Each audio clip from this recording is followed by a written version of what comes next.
Hi everyone, today I'm going to show you a Nalbinding method that uses a blanket stitch. So this is a pretty simple one to learn if you're used to sewing already. And this is kind of what you get. This is the first row of doing your blanket stitch Nalbinding. So what you want to do is to knot a circle as big as you want. So if, say, you're making this for a pair of gloves, you would knot it so it was a loose fit around your hand, or if you're wanting to start with a hat, you'll do quite a small knot that you can then pull in quite easily. So I'm going to sort of go between the both just so I can show you what we're doing today. So when you've got your loop tied, you want to thread at the other end of your yarn. Hopefully your knot won't be as slippy as mine. There we go.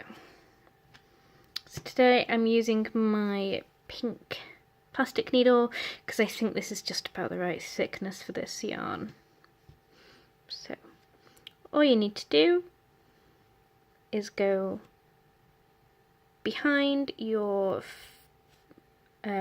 loop and then pull the needle through between your two pieces of yarn like that. I realised that just made absolutely no sense. So you go behind and then through, making sure your needle is coming between this piece of yarn and your tail piece. That's a bit better explained.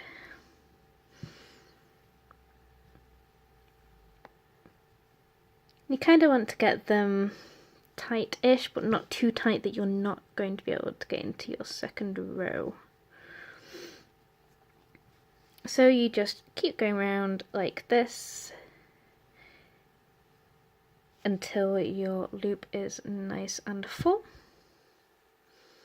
And that's when you get to this kind of stage. So I'm going to use this one to show you how to do the second row and also how to join a new piece of yarn.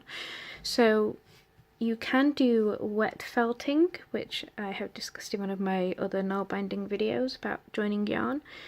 You can of course do the Russian join if you want to, or you can do a simple knot, which I'm going to show you how to get that in the right position now.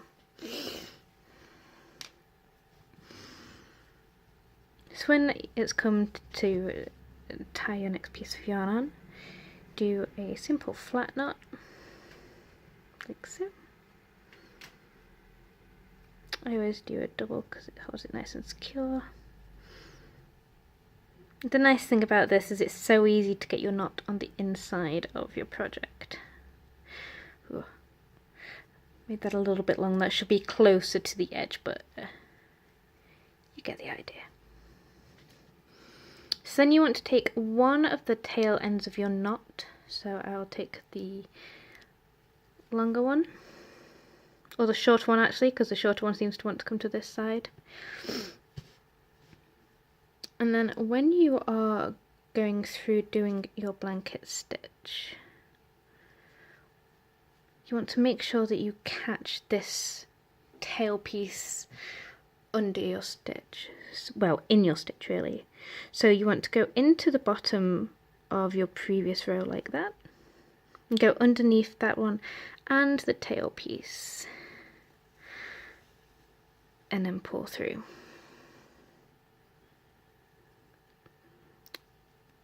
And that'll help keep the knot that you've just made nice and secure.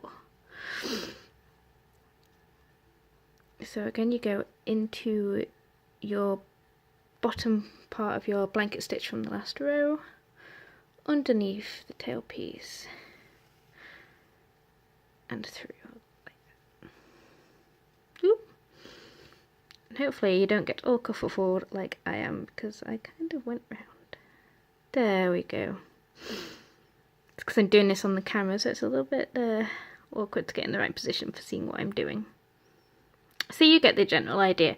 You want to keep going until you have completely stitched the tail piece into the rest of your Nalbinding.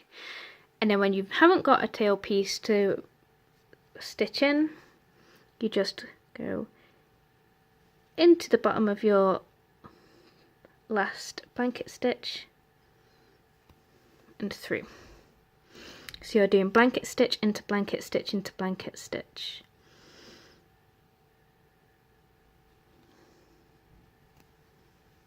Which I hope makes sense for everyone. Like so. So then if you're, say, making a hat and you need to increase the amount, so you're working from the top, you would just do 2 stitches into the same one. So I'll do it into this one where I've already just put my last stitch in, and then you go through again and put your next stitch in. So you then have 2 in 1, and if you're wanting to decrease, you just skip the stitch. So the next one would be this, and we'll be skipping it and doing that one. So when you are making a hat, I would recommend doing a full row of, say, putting 1 stitch in and then a full row of doing 2, and hopefully that'll give you a nice even growth for your hat. So I'll just keep going for a little bit longer. I've only recently mastered this one, so it's good for me to get a little bit of practice as well as showing you guys. Ooh, I missed that one. It's the awkward thing with doing things through the camera. I can't really see what I'm doing very well.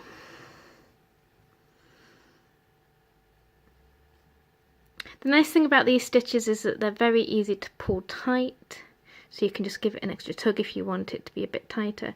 And as you can see, you can get them nice and loose as well. So if you wanted a nice sort of lacy effect hat, you could probably do that quite easily with this method, just as long as you keep your tension right. In fact, I might try that, make a nice lacy headscarf. Though I very much doubt that is period accurate to do that. So as I said, if you're used to blanket stitch, this is probably one that you can pick up very easily, because you are just doing blanket stitch into blanket stitch into blanket stitch, and this will keep growing.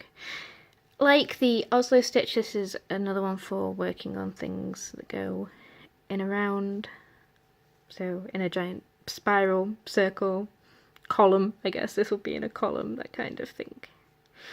So I hope you guys have found this video useful, and as always, if you have any questions, just feel free to ask, and I hope to see you all again soon. Bye!